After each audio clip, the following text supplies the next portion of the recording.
Assalamualaikum warahmatullahi wabarakatuh.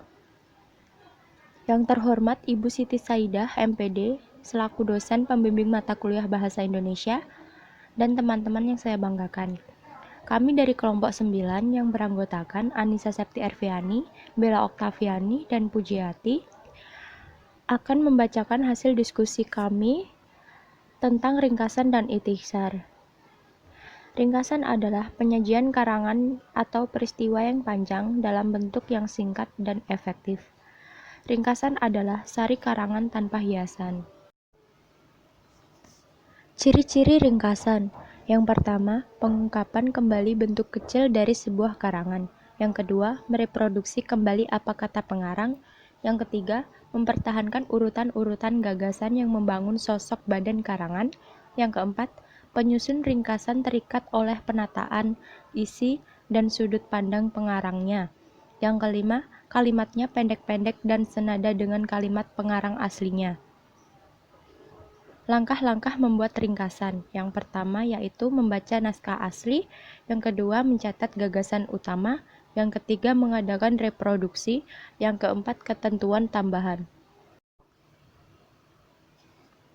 Contoh ringkasan. Buku Capung. Judul buku Mengenal Capung. Penulis Santi Susanti, penerbit Puslitbang Biologi LIPI, tahun penerbit 1998. Ringkasan. Capung adalah binatang yang menarik, memiliki 4 sayap, kepala besar, antena, toraks yang kuat, dan kaki yang sempurna. Mata capung sangat besar disebut mata majemuk. Terdiri dari omatidium. Dengan ini dia bisa melihat ke segala arah dan mendeteksi gerakan yang jauhnya lebih dari 10 meter, dan kakinya sangat kuat, jadi digunakan untuk hinggap di suatu tempat, bukan untuk berjalan. Capung hidup seluruh dunia, paling banyak ditemukan di daerah tropis seperti Indonesia. Di Indonesia, terdapat sekitar 750 jenis capung. Capung juga dapat hidup di pegunungan tinggi dan kawasan kutub utara. Capung menghabiskan sebagian hidupnya sebagai nimfa spasin yang sangat bergantung pada perairan seperti sungai, sawah, danau, kolam, atau rawa. Capung mengalami daur hidupnya sebanyak 3 tahap, yaitu telur, nimfa, dan dewasa. Daur ini termasuk metamorfosis tidak lengkap. Nimfa terkenal dengan pemangsa yang ganas di dalam air dan bernafas dengan insang. Pada waktunya selama 5 tahun, nimfa naik ke atas permukaan, memanjat tumbuhan, dan berubah menjadi capung dewasa. Telur capung ada yang panjang dan bulat. Telurnya terdapat sebuah lubang untuk dimasuki sperma sebelum ditaruh oleh induknya. Selama 1-3 minggu, telur akan menetas. Selain itu, telur dapat sebagai makanan ikan besar. Perilaku menarik capung. Capung kawin dengan cara yang aneh. Capung akan melakukan perkawinan dengan terbang. Dengan menggunakan ekornya, capung jantan akan mencengkram bagian kepala betina. Lalu betina membengkokkan ujung perutnya menuju alat kelamin jantan yang sudah terisi sperma. Dan capung memiliki kebiasaan untuk berjemur. Manfaat capung bagi kehidupan manusia ada banyak, salah satunya adalah capung sebagai inspirasi para seniman lukis, perancang mode, penulis puisi dan lagu. Dapat juga sebagai makanan perangsang, sebagai obat, dan digunakan untuk menghentikan kebiasaan mengompol pada anak-anak dengan cara si capung menggelitik pusar anak tersebut. Capung dapat juga sebagai pembasmi binatang kecil yang berbahaya, seperti jentik-jentik nyamuk. Capung merupakan binatang yang akan punah karena habitat yang rusak karena ulah manusia. Oleh sebab itu, capung harus dilestarikan dengan cara tidak menangkapnya, dimakan atau dimainkan.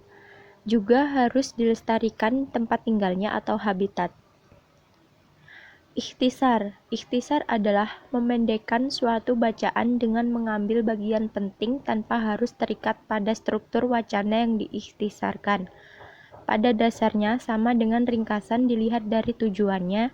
Keduanya mengambil bentuk kecil dari suatu karangan panjang. Perbedaannya, ikhtisar tidak mempertahankan urutan gagasan yang membangun karangan itu, terserah pada pembuat ikhtisar.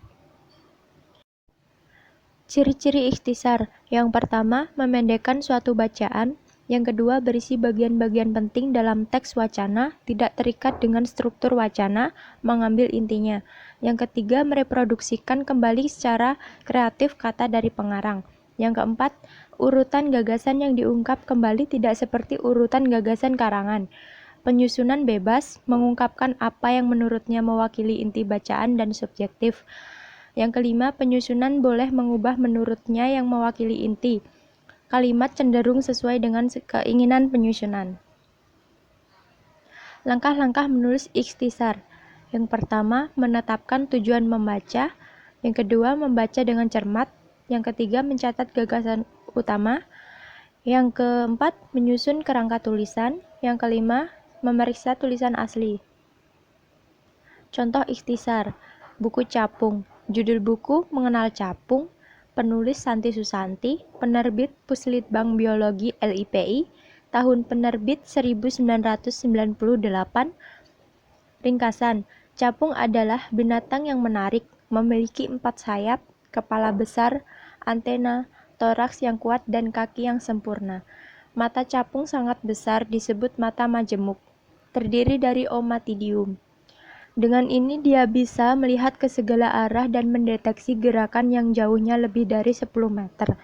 Dan kakinya sangat kuat, jadi digunakan untuk hinggap di suatu tempat, bukan untuk berjalan. Capung hidup di seluruh dunia. Paling banyak ditemukan di daerah tropis seperti Indonesia. Di Indonesia terdapat sekitar 750 jenis capung. Capung juga dapat hidup di pegunungan tinggi dan kawasan kutub utara. Capung menghabiskan sebagian hidupnya sebagai nimfa pasin yang sangat bergantung pada perairan seperti sungai, sawah, danau, kolam, atau rawa. Capung mengalami daur hidupnya sebanyak 3 tahap, yaitu telur, nimfa, dan dewasa. Daur ini termasuk metamorfosis tidak lengkap. Nimfa terkenal dengan pemangsa yang ganas di dalam air dan bernafas dengan insang. Pada waktunya selama 5 tahun, nimfa naik ke atas permukaan, memanjat tumbuhan dan berubah menjadi capung dewasa. Telur capung ada yang panjang dan bulat. Telurnya terdapat sebuah lubang untuk dimasuki sperma. Sebelum ditaruh oleh induknya selama 1-3 minggu, telur akan menetas. Selain itu, telur dapat sebagai makanan ikan besar.